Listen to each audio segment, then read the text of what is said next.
Hello बच्चों, let's see the question. The question says the serious disease of poultry that reduce the immunity and spread through the contaminated food is. तो यहाँ पे हमें बताना है एक डिजीज जो पोल्ट्री में फैलता है जिससे कि क्या होती है, रिड्यूस होती है इम्यूनिटी एज वेल एज ये स्प्रेड होता है किससे, कंटेमिनेटेड फूड से. तो यहाँ पे हम वन बाय वन ऑप्शंस के बारे में बात करेंगे. सबसे पहला है रेनिकेट डिजीज.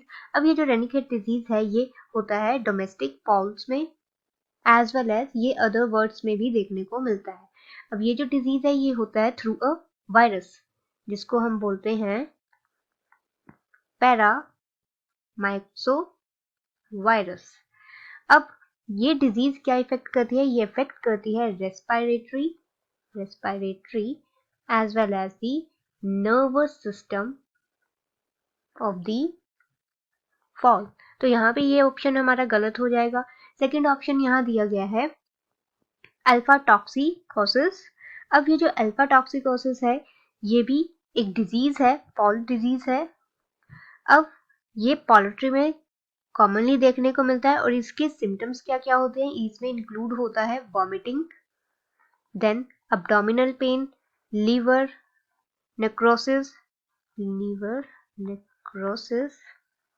और इसमें क्या होता है हेपेटिक एंजाइम जो होते हैं वो इंक्रीज हो जाते हैं. Hepatic enzyme increases.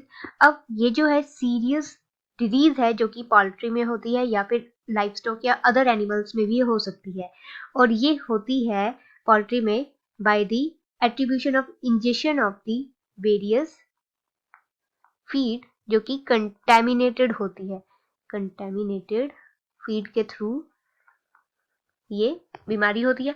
उसके बाद हमारे पास तीसरा ऑप्शन दिया गया है थ्रश. अब ये जो थ्रश है इसको हम सौर क्रॉप भी बोल सकते हैं और ये जो बीमारी है ये रिलेट करती है विद द डाइजेस्टिव ट्रैक्ट. ये डाइजेस्टिव ट्रैक्ट से रिलेटेड है. Into the various avian species में हमें देखने को ये मिल सकती है.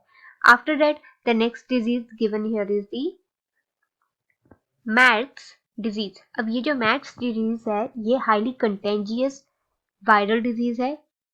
वायरल डिजीज होती है जो कि पोल्ट्री में ही देखने को हमें मिलेगी और ये कैरेक्टराइज होती है, ये टी सेल से रिलेटेड होती है. टी सेल लिम्फोमास से रिलेटेड होती है. अगर ये टी सेल लिम्फोमास से रिलेटेड है तो ऑब्वियसली ये हमारी जो है ये पोल्ट्री की जो है इम्यूनिटी को इफेक्ट करेगी. तो ये इम्यूनिटी को रिड्यूस करने का काम करती है एज वेल एज ये जो है कंटेमिनेटेड फूड से स्प्रेड होती है. तो हम यहाँ बोल सकते हैं हमारा राइट आंसर होगा option number D. Hope you understand the question. All the best. Thank you.